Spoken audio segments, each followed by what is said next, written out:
What's up, everybody? It's Lucerk here. My last video, I did a candy tier list, and I just realized something. I don't eat that much candy, so I'm not the best spokesperson to be making a video about candy and what it's ranked at. Sorry if I offended you, but also not sorry because some of the candies on there were disgusting. Like Peeps. You really eat Peeps? Anyways, today I'm going to be covering a tier list on UFC fighters. Now, I don't know everything about the UFC, but I have seen quite a bit of matches and I've been a fan for a while. So I figured I'd do a tier list on some of the best fighters. This is just my personal opinion too. It's by no means saying one is way better than the other. It's just my opinion, who I think is the best.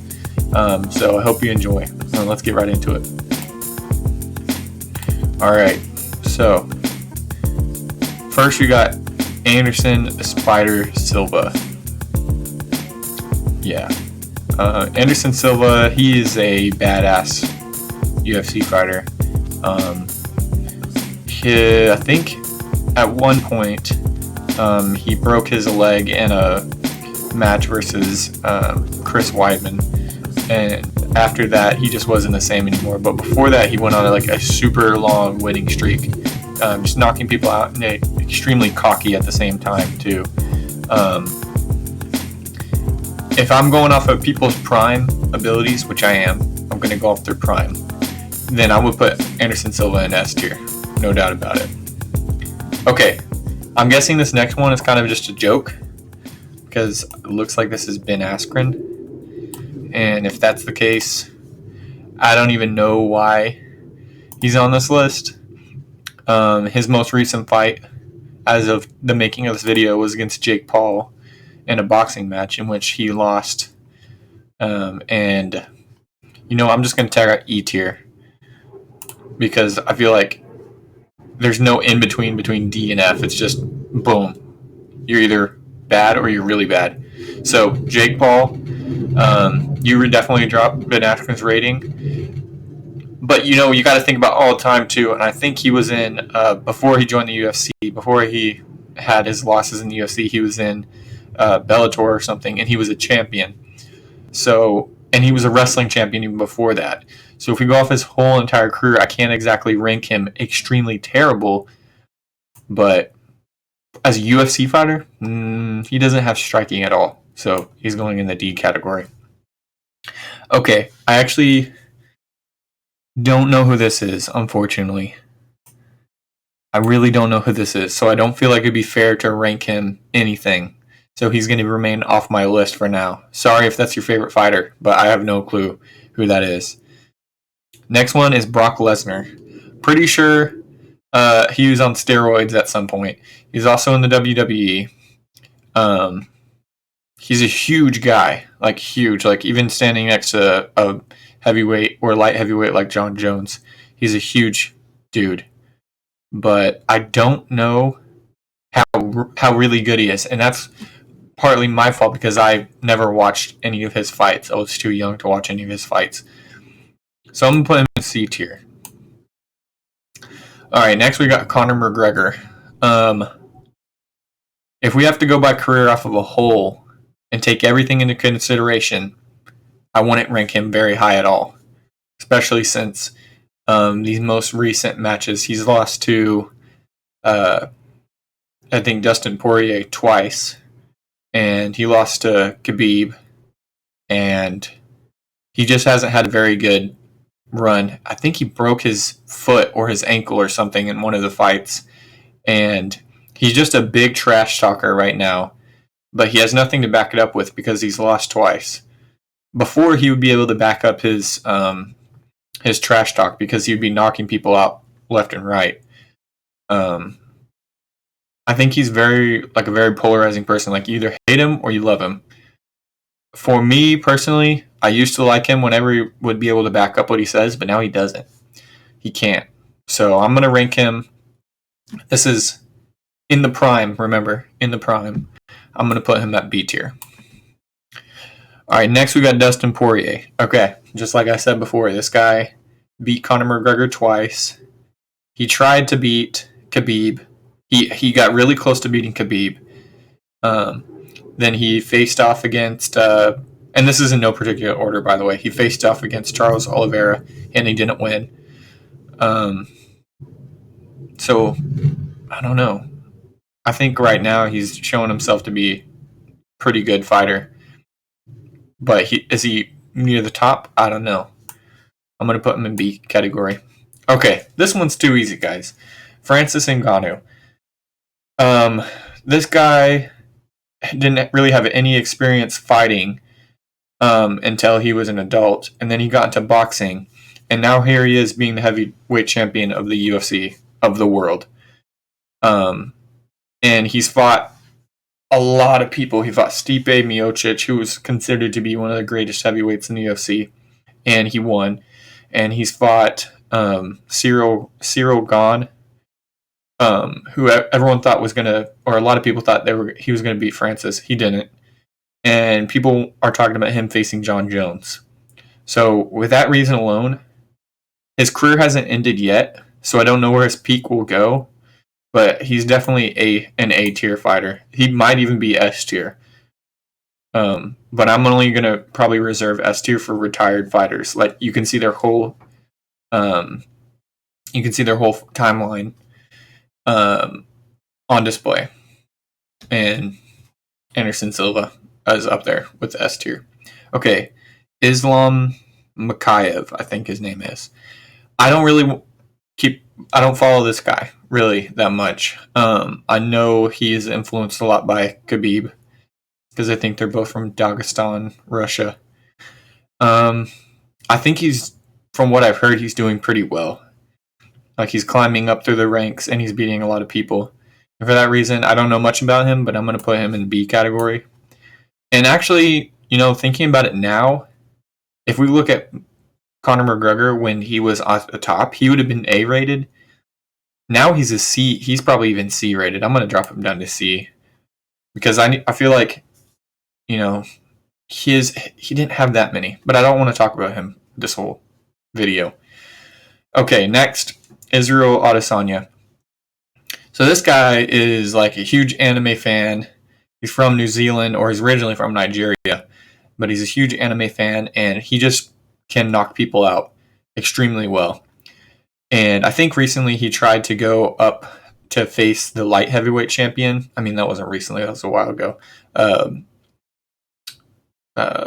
Jan Blachowicz, and he did not win, but he tried.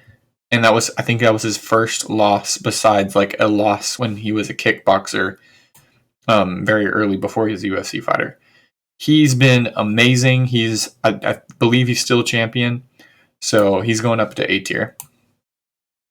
All right, next, this is John Jones. Okay. Oh, okay. John Jones, man. He is an amazing fighter. Only one loss on his record, and it's because it was a disqualification because he was doing elbows on someone, and they thought that he was breaking the rules, so he was disqualified.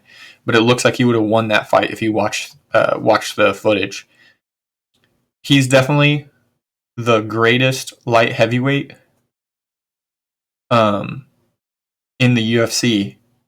And the only reason I'm saying that, and hopefully no one disagrees with this, but the reason I'm saying that is because I believe he's the youngest light heavyweight champion in the UFC ever. And I think he did it at like 23 years old.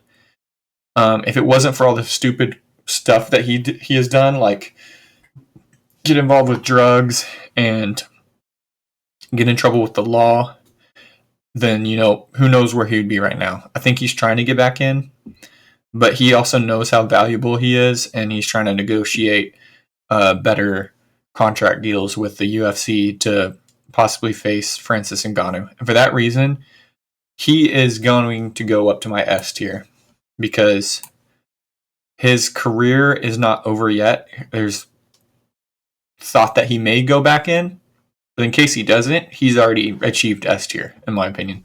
Okay, Jorge Masvidal. He kind of reminds me of a fighter that everyone likes or that everyone gets behind, even if he loses. Because he's lost quite a bit. He's won a lot, and everyone remembers when he did his knockout to Ben Askren when he just kneed him in the head and knocked him out cold, like the fastest knockout in the UFC. So that was awesome. Um, but he's not the best that there is. I would say, honestly, I would say that he's probably a B tier fighter. Yeah, that's what I'd say about Jorge Masvidal. Okay, Jose Aldo. This is primarily my fault for being a younger UFC fan, but I only remember Jose Aldo getting knocked out by Conor McGregor. But I know a lot of people think that that's like a really bad representation of him because a lot of people don't think the knockout was representative of what would have happened if the fight would have gone on longer. A lot of people feel like he would have really tested McGregor and possibly even beat him. But I haven't seen him. I'm just going to assume what everyone's saying is true and that he is like a really, really talented fighter. And that, that probably was a stain on his record when he got beaten by McGregor. So I'm going to put him in A tier. Don't know if that's the right thing to do, but tell me in the comments if you disagree with anything. Next, this one's easy. Never had a loss in the entire UFC. I think a lot of his matches, I don't know if this is true about all of them, but a lot of them were submissions. He put a lot of people in submissions. He submitted McGregor. He beat Dustin Poirier. He beat Justin Gaethje. And he's beat a lot of people who a lot of people thought were the best. But he's proven himself better than everybody he's been put up against. He's had 30 wins and 0 losses, I believe. So for that reason, and he's retired now, and he's a coach, I believe he's going to S tier. Okay, Kimbo Slice. Really good street fighter, and I don't know his UFC record, but I know it wasn't very long. It would be unfair of me to put Kimbo Slice in the same ranking as Conor McGregor and Brock Lesnar. So this doesn't mean that he's an absolute trash fighter. I think the most terrible fighter that I remember is CM Punk, the wrestler who tried to come over into the UFC and got absolutely dominated every single time. So I'm going to put him in the D tier, but I'm also going to, I don't know. I'm going to put Ben Askren in the C tier because I think Ben Askren's a better UFC fighter than Kimbo Slice.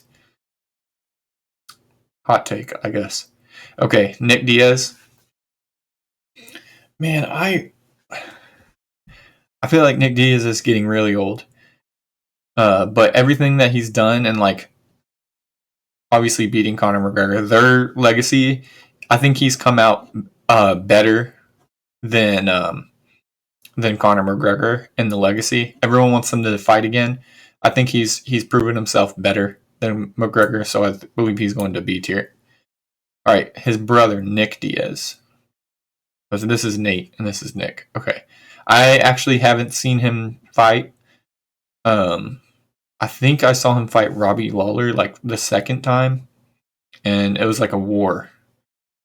So I'm putting him in for like the prime of his career. I'm going to put him in the B tier with his brother. All right. I have no clue who this is. I'm sorry again if this is a really important fighter that I'm missing. He's got red shorts on. So I'm guessing that's a color in his country's flag. But I don't know who it is. I'm sorry. And then next we have Sean O'Malley. He's a really awesome striker. He's got his own YouTube channel. I think he does gaming. I'm not sure. And he is, presumably, in my opinion, I think he's a stoner. He's really cool. I don't know what he's doing now, like how his record is now, but last time I was watching, he was actually doing pretty well. I think he lost to one person, and that was by decision.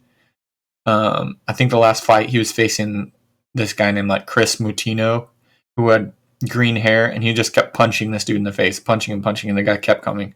So I don't know how powerful Sean O'Malley's punches are. I've seen him knock out a lot of people, but I don't know how powerful they are if he couldn't drop that guy. I'm going to put him in B tier as well. So this is my all-inclusive, out of these fighters, this is my top fighters. Tell me what you think in the comments. If you don't think I did one of the fighters that you like justice, let me know, because I'm always interested to hear what everyone has to say. I want to get back into watching UFC, but I just don't want to pay for the pay-per-views. I hope you enjoyed the video. Have a nice day, guys. Bye.